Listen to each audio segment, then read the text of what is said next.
From ancient times, kingdoms and people have devised means of running societies and the provision of public goods. This is often derived through levies and tributum, what is known today as taxation. A global practice now. History documents that taxation can be traced to ancient Greece, extending to other powerful empires of the past in a bid to run government while ensuring trade relations. Remember the Silk Road in ancient and medieval China. It was the gateway connecting Asia to Central Europe and had for centuries earned huge revenues from taxes to finance wars and strengthen the Chinese dynasty. In contemporary times, taxation has become a powerful tool for closing domestic financing gap. It aids the promotion and growth of businesses. Now we talks about tax reforms ongoing.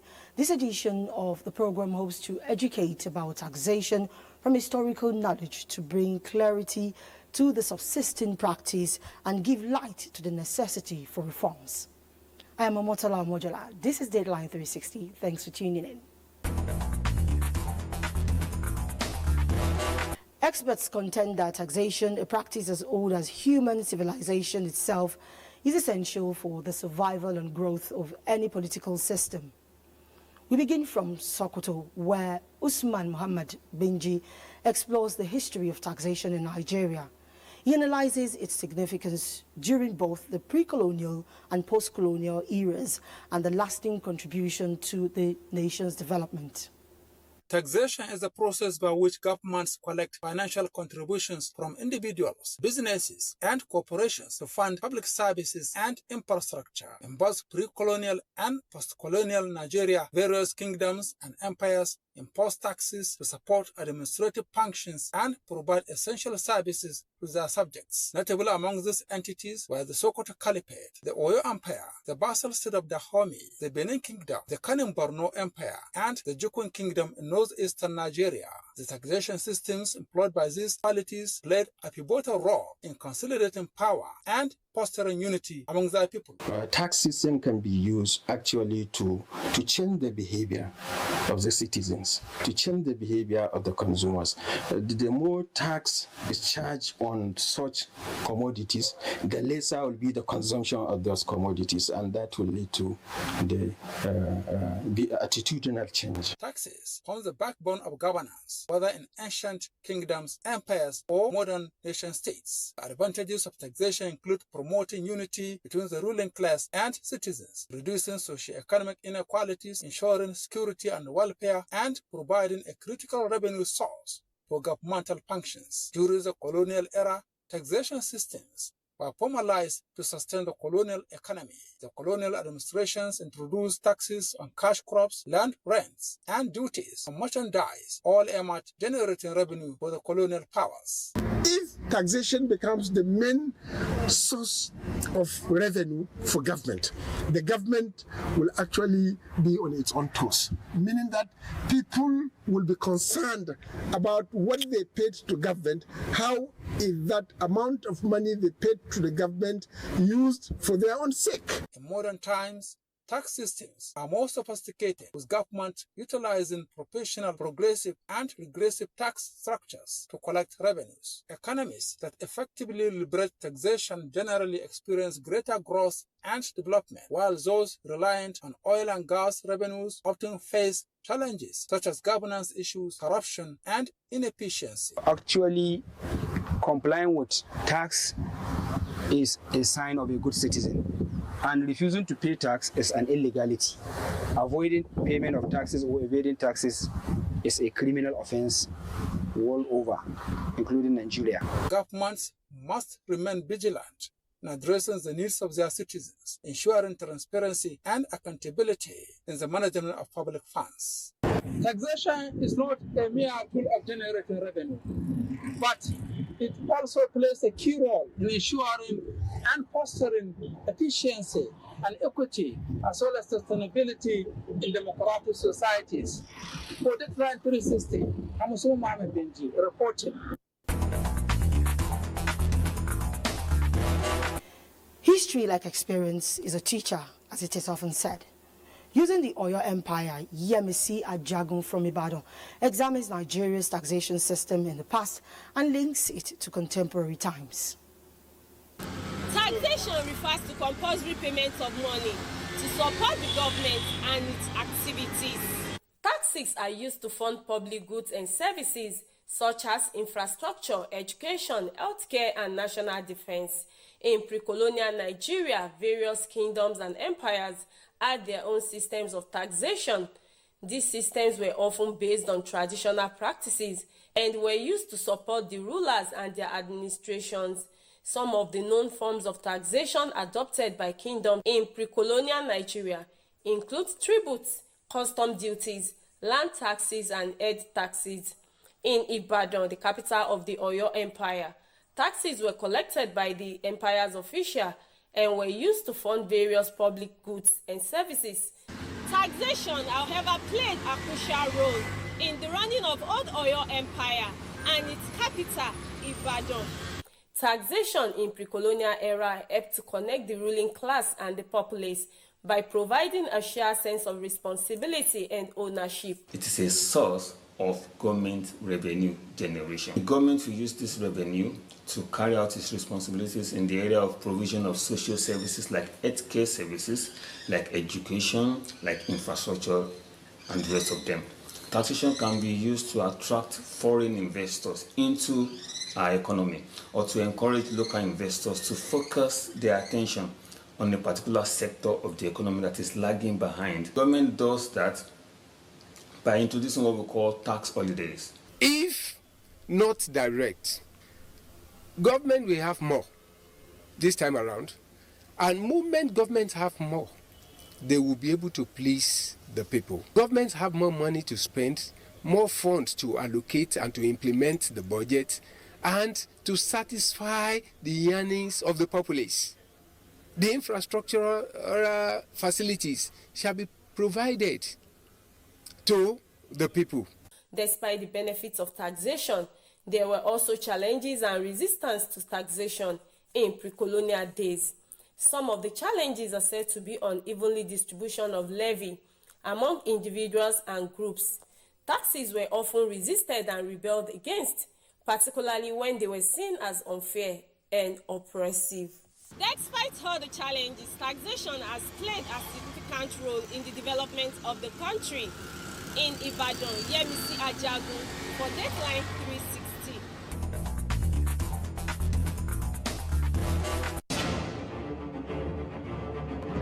360. A method for digital literacy is a bot that you can use, you can interact to learn more about digital literacy.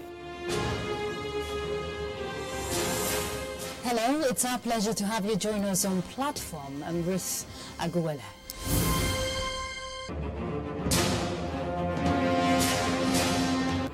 What is the yardstick for measuring everybody's moral integrity? It's critical at this point in time. How daunting has that been for the Institute in getting them abreast with all the legislative procedures? The fact remains that one training workshop is not enough.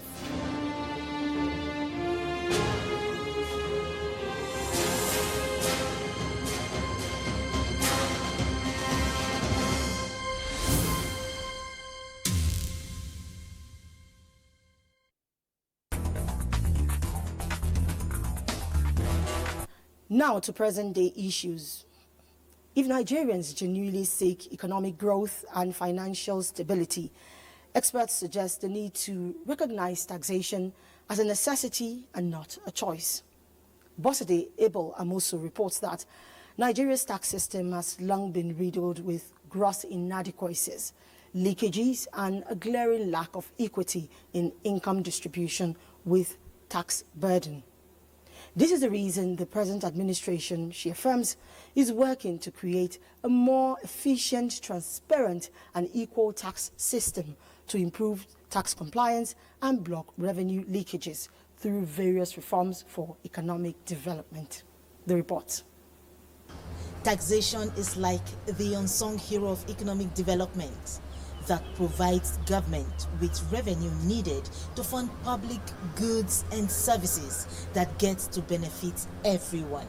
Tax helps build and maintain roads, bridges, airports, and seaports that facilitate trade, commerce, and travel. Taxes also fund schools, universities, and other educational institutions that equip citizens with the skills and knowledge they need to succeed. Healthcare, defense, social welfare are not left out of the benefits of taxes.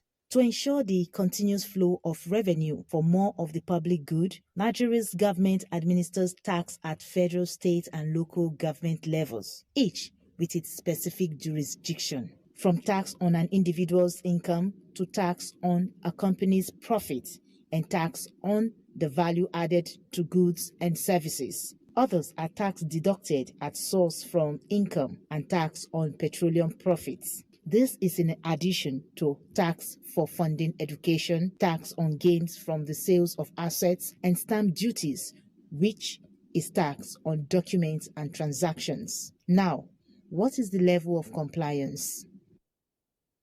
The government will gain more when they tax luxury goods. If we can see the benefit of that tax, we don't mind paying.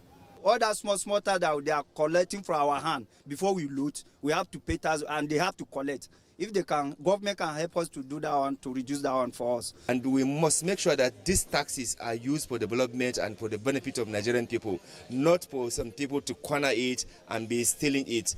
But not just taxation, but linking tax to services, public service delivery.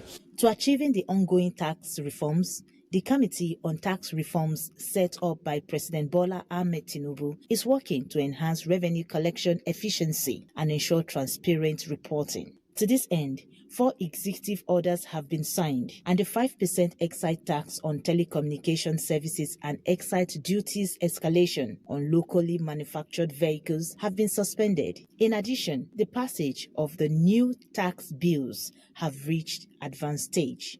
The laws that we have proposed before the National Assembly are very simple to operate, very simple. You can sit down and determine what is your own tax at all. And if somebody wants to cheat you, you can say, no, I can compute it by myself. These are some of the immense benefits that we have there, apart from the fact that we are also promoting ease of doing business. And that is why we are condensing all the different taxes into very few ones. Currently, according to surveys, we have over 60, 70 different types of taxes across Nigeria. Now, what this law has proposed is to reduce that to less than 10, and which I also believe is going to help to promote businesses. You can move goods and services from one place to another without any hindrance or fear of overtaxation. So we are trying to increase tax revenue without increasing the tax burden on anyone. The poorest people will find significant reduction in their tax burden. Middle class, a little bit less reduction. Even the upper class and companies, large and small, we see a reduction in their tax burden. In our strategic roadmap, that will focus more on training, using of technology, and have conducive environment. So when we have this, blocking of leakages comes from having implementable laws. Because why you see people going away with our revenue is because there are lapses in the law. And then the wisdom of Mr. President, we send a bill to National Assembly. Hopefully, the bill will be passed this quarter. So it is our strategy to block all identified loopholes and the use of technology. They should expect better service, like we've said, and we've seen that trajectory from us, that we are service provider. Taxpayer are our customer, so we provide service to them. We collect money from them.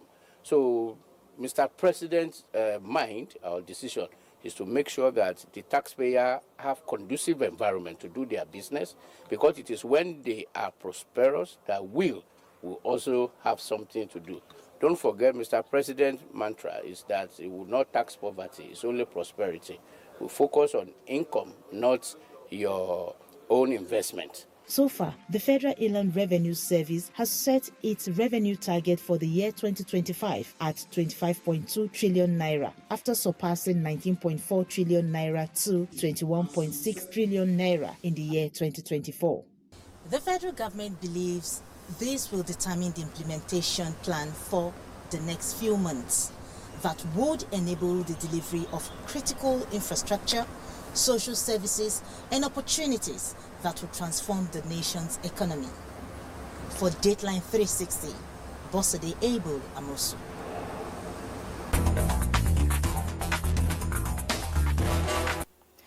The saying "no taxation without representation" well suits the legislative consideration of the tax reform bills at the moment. 4 months after President Bola Ahmed Tinubu submitted the 4 tax reform bills to the National Assembly, they have gained substantial momentum both within the legislature and in public discourse. In this report, Ignatius Nkwo examines the core objectives of these executive bills, public reactions, and the legislative progression. Nigeria's tax system has undergone substantial transformations since its independence, molded by colonial legacies, fluctuating economies, and various reform initiatives. Yet, persistent challenges such as weak enforcement, tax evasion, revenue leakages, overlapping levies, the use of outdated manual system for tax administration continue to hamper progress. The journey began with the Income Tax Management Act of 1961, followed by the introduction of value-added tax in 1993. However, poor administration and over-reliance on oil revenues stifled the impact of these measures. From the year 2000, the call for harmonized tax laws grew louder, aimed at boosting revenue and attracting investment. A number of laws have, and many more are being, looked into, all with a view to bring the worrisome aspects, areas of concern for address. Fast forward to 2023, when the federal government unveiled 4 groundbreaking tax reform bills. The Joint Revenue Board Bill seeks to establish a board, a tax appeal tribunal, and the Office of the Tax Ombudsman to harmonize and settle disputes arising from revenue administration in Nigeria.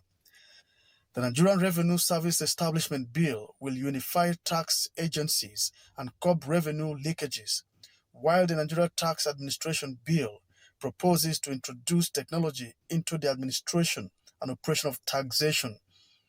The Nigeria Tax Bill is set to modernize tax administration and improve compliance. For far too long, our tax system has been riddled with inefficiencies. A major feature of the Nigerian Tax Bill is the phased VAT increase, which will rise from the present 7.5% to 10% by 2025 and up to 15% by 2030.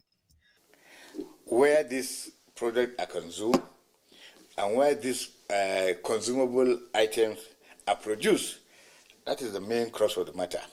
And therefore, a lot of people felt there's no justice, because those who consume are actually the ones who are supposed to have more say, who are supposed to have more percentage in terms of valuable things. These bills received serious criticisms until the Nigerian Governors Forum and the National Assembly made consultations and took a position. The President conceded some of his position, and we equally conceded some of our position and reached a stage of equilibrium. Essential items like food, medical supplies, electricity, and transportation will remain VAT-free. This approach is expected to ease the financial burden on low-income earners. The bill also proposes replacing the Federal Inland Revenue Service with the Nigerian Revenue Service, a unified body that will oversee all national taxes, including royalties and import duties. Individuals earning 800,000 or less annually will be exempted from income tax, offering relief to millions. The 4 bills having gone past second reading in both chambers of the National Assembly, the Committees on Finance convened public hearings where stakeholders agreed on the need for the reforms, but organizations like the Nigerian Customs Service, Academic Staff Union of Universities, Chartered Institute of Taxation of Nigeria, Supreme Council for Sharia, and others argued on specific clauses, including the introduction of tax agents, increase in VAT, provisions on inheritance, and the gradual phase-out of third fund. Should encourage collaboration, integration of operations between customs and the tax authority. Issue of tax agent was raised. It may have impact on the charter of the institute. In the bill, supply or supplies throughout the bill should be replaced with consumption and consumptions. Nobody will come from anywhere to come and develop Nigeria. We need to have economy policy that encourage local development. The Nigeria tax bill proposes that in 2025 and 2026, third fund will receive 50% of development levies, 66% in 2027 and 2029, and will cease to receive further funding by 2030. In 2025 and 2026, NITDA will receive 20% and will not receive any further funding from 2027, while NASENI will receive 5% in 2025 and 2026 and will not receive any further funding from 2027. NELFund is to receive 25% in 2025 and 2026, 33% in 2027 and 2029. By 2030, NELFund will receive 100% of all the development levies. Only organization of funding that research today in the Nigerian system is the third fund. The regional coloration that greeted the introduction of these bills appears to be evaporating. The National Assembly believes that once passed, these bills will significantly promote both local and foreign investment. By streamlining tax laws, improving administration, and enhancing revenue collection. We shall do it with the fear of God, and we are going to give Nigeria the desired law, legislation that will guide our tax collection. While this reform promises to improve revenue collection, create wealth, and encourage compliance, public trust remains key for its effectiveness. And it is this legitimacy that the National Assembly is trying to garner for these bills. Ignatius Nko for Deadline 360. That's Deadline 360 for today. We hope you have been adequately educated on the necessity for reforms in the taxation system of the country and the expected end. Don't forget to join us next time for another interesting issue. I am Omotola Omojola, and on behalf of the production crew, I say thank you for your time. God bless Nigeria.